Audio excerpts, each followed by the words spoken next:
Dim amber light spilled across cracked red vinyl booths. A single waitress, Maria, who had worked the graveyard shift for 12 years, wiped the same section of counter she'd already cleaned 3 times. Jazz drifted from the ancient speakers, too soft to compete with the occasional rumble of a passing truck on the boulevard outside. Most nights, the place felt like a museum exhibit of 1950s glamour that nobody visited anymore. Except them. Elliot Kane pushed through the glass door at 119, shoulders hunched inside a charcoal blazer that had cost more than most people's rent. His dark hair was disheveled from running his hands through it for the last 4 hours. He carried nothing, no laptop bag, no script binder, no phone in his hand for once. That alone was unusual. He spotted her immediately. Lila Monroe sat in their usual booth near the back, the one with the small tear in the upholstery that looked like a lightning bolt. She wore the same navy cardigan over a white t-shirt she'd worn 3 nights ago. Her glasses were pushed up into her chestnut hair like a headband. A half-empty black coffee sat in front of her, steam long gone. Her laptop was open, but the screen was dark. She wasn't working, she was waiting. Elliot slid into the booth across from her without a word. Maria appeared almost instantly, setting down 2 fresh coffees without asking. "You two are gonna get me shut down for loitering one day," she muttered, but there was affection in it. "Thanks, Maria," Lila said quietly. Elliot didn't speak until Maria walked away. He reached into his pocket, pulled out his phone, screen already dark, and placed it face down on the table between them. Then he pushed it a few inches toward the center, like he was surrendering a weapon. Lila lifted one eyebrow. "That's new." "I turned it off," he said. His voice was low, almost hoarse. Actually off. Not just silent. Airplane mode didn't feel honest enough. She studied him, really studied him. Elliot Kane was 37, 2 Oscar nominations deep, and currently attached to 3 separate projects worth a combined $200 million in pre-sales. He looked like a man who hadn't slept properly in weeks. Tonight, he looked worse. "Studio notes?" she asked. He gave a bitter half-laugh. "They want the 3rd act happier. They want the female lead less angry. They want the ending to feel like hope instead of survival." He rubbed his eyes. They basically want a different movie. Lila didn't rush to comfort him. She never did.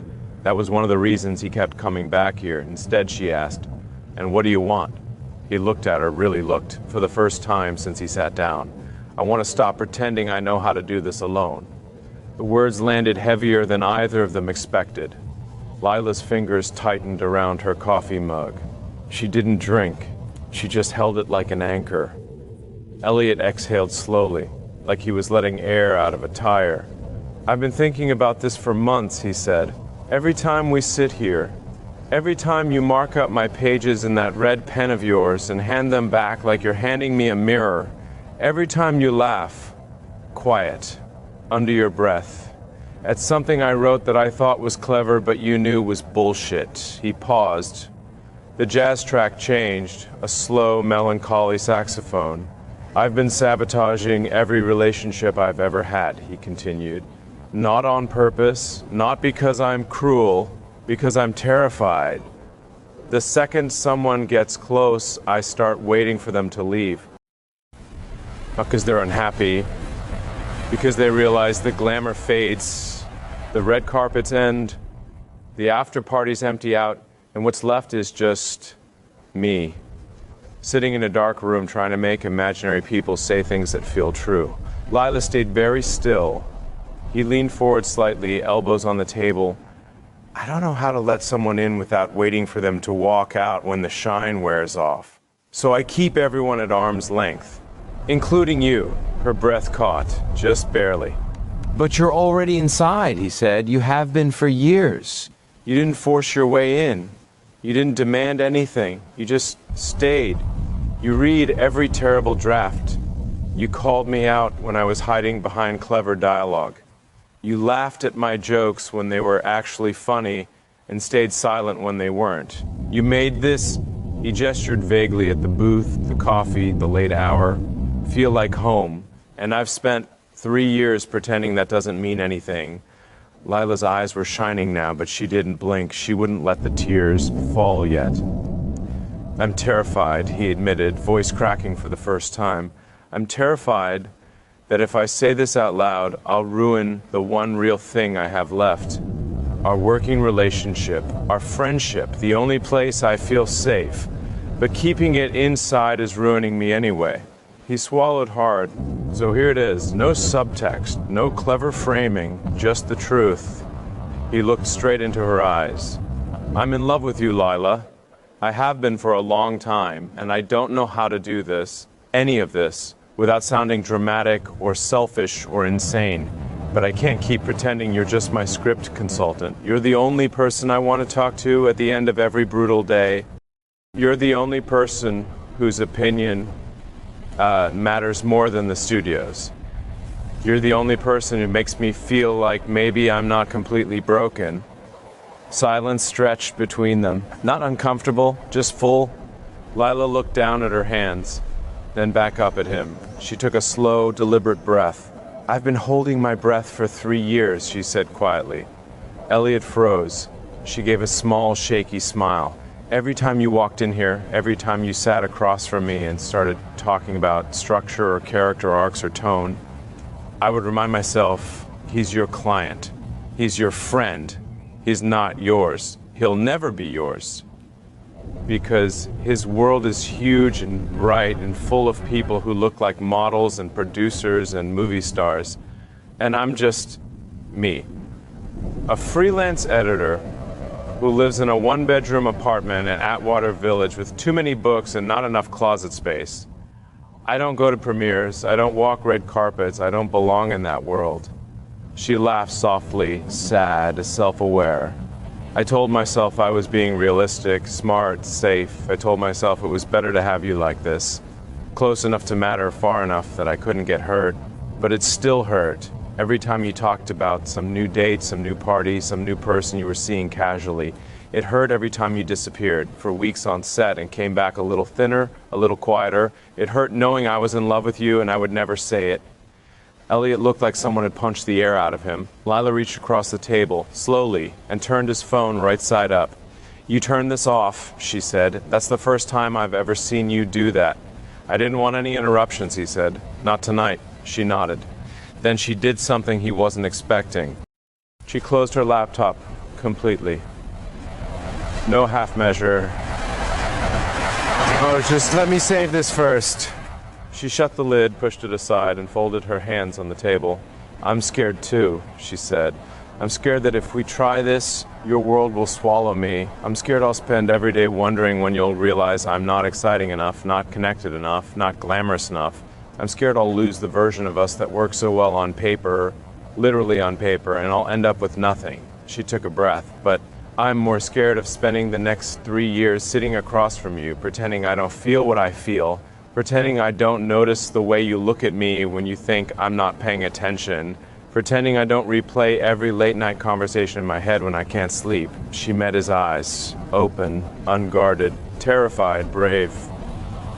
So here's my truth, Elliot. I'm in love with you too. I have been since the night you brought me the first draft off a long way home and said, don't hold back. Tell me what's broken. I fell in love with the way you trusted me, to be honest. I fell in love with the way you listened. I fell in love with the man behind the reputation. And I'm tired of hiding it. Elliot's eyes were wet now. He didn't try to hide it. Neither of them moved for a long moment. Then he reached across the table, slowly, giving her every chance to pull away. She didn't. His fingers covered hers. Warm, steady, real. Maria glanced over from the counter, saw their hands, and quietly disappeared into the kitchen. I don't know how to do this, Elliot said. Not perfectly, not without making mistakes. My life is loud, it's public, it's chaotic. And you deserve quiet. You deserve safe. Lila turned her hand over so their palms met. I don't need quiet, she said. I just need real. I need you to show up. Really show up. Even when it's hard. Even when you're exhausted, even when the studio is screaming and the deadlines are bleeding, I need you to let me in on the bad days, not just the days when the words are flowing."